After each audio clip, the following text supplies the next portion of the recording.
What is up, everybody? Welcome back. Today we're going to be looking at more games from a secret console that we shall not name, running on our Retroid Pocket 5. So let's get started.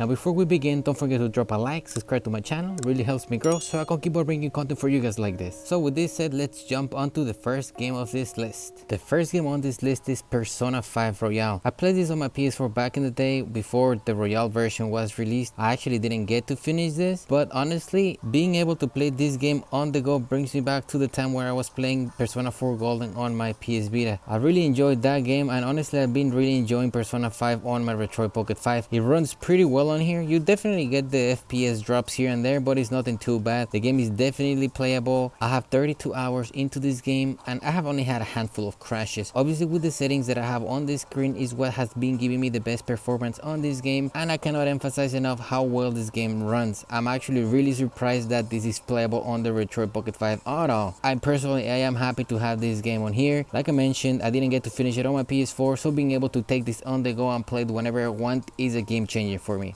The next game on the list is Eternights. I've been having this game on my PS5 wishlist for a long time, and when I saw that I was able to play it on here, I couldn't skip the chance to actually play it. This game gives me a similar vibe as Persona, where the days kind of go by and you get like different times of day, morning, day, at night. Right now this is kind of like the beginning of the game, so I'm not sure exactly what's happening yet. You were supposed to go on a date, but then a huge wall appeared in the middle of the city and you're forced to be down into this bunker. I'm not sure what's going to happen here. I am playing this game right now with you guys, and one thing I really enjoy about this game is that it's fully voiced, and honestly the atmosphere is also pretty cool. Overall the game has like a pretty cool vibe, and it seems to be running pretty well on the system. And if you guys have followed previous entries on this series about running secret console games on your Retroid Pocket 5, this red screen right here reminds me of Signalis, where you go to the computer with the red screen as well, which is kind of cool. The next game on the list is Demon Slayer Kimetsu no Yaiba Hinokami Chronicles. I've had this game on my wishlist on my PS5 for a while, so being able to have this on the go on the Retroid Pocket 5 is amazing to me. This game features an original story different from the anime. This is the very beginning of the game. This is the very first fight where it's showing you the tutorial, and so far it's performing extremely well on the Retroid Pocket 5. I have not installed the update for this game. I have only just installed the base game with no updates, no DLCs or anything like that, but so far it's performing really good. The combat seems to be pretty fluid, the special effects seems to be pretty nice, and I believe this game does have some free roaming. As you advance in the story, you get to go to bigger cities and you get to explore around. Based on the performance in the beginning of the game, I believe this is going to perform well overall. Also, I don't see any visual glitches, which is a plus because some games run pretty good but they do have visual glitches. During these special attacks, you can see that the FPS definitely drops quite a bit.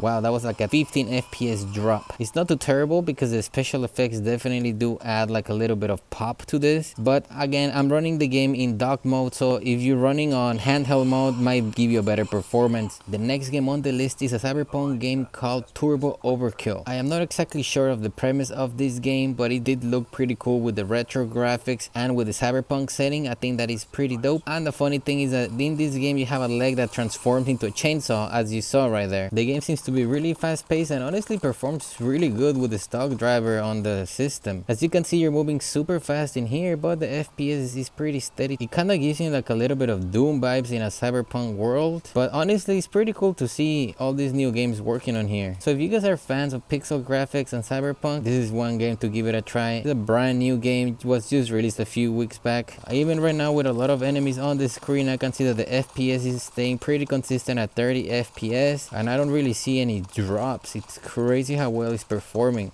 The next game on the list is a horror game called Dreamless. So this game originally grabbed my attention because it has like a similar vibe to Blair Witch, in a sense that you have a video camera, and truly in order to be able to see in the dark you definitely need the camera, otherwise it's pitch black. I don't know much about this game other than you're exploring this haunted house or something like that, and because your friends ditch you, then you have no choice but to go by yourself. Like I mentioned, in this game you cannot see anything if you don't have your camera. As you can see, we're inside this house and you can see a lot of things with the night vision, but the moment you put the camera away, it just becomes pitch black. You truly cannot see anything. So this is why, like I said, it gives me kind of like the Blair Witch type of vibes, like the movie, you know, like the first movie. I think the second movie also was kind of like that, but I feel that it's pretty cool to be able to have a game with this style in the Retroid Pocket 5. And the last game on our list is Tales of Iron Whiskers of Winter. This game is pretty cool. It kind of gives me like a mixture of The Witcher 3 mixed with Game of Thrones. I really like the art style of this game. It kind of gives you like, you know, those old books that you see in the library that were from like the 18th, 19th century. This game is also relatively a new game. It was released a few weeks back and it runs extremely well on the Retroid Pocket 5. The game is fully voiced and it's pretty cool to be able to hear the story. The characters do not speak on their own, but you have a narrator that talks about what's happening in the story. I really love the parallax effect of this game. You can see how it kind of adds depth to the game. In this game, you're basically playing as a rat and you were in a war with bats. So basically the bats are the bad guys, and the game does have really beautiful environments. And again, like I mentioned before, I really like how the narrator is explaining everything that's happening.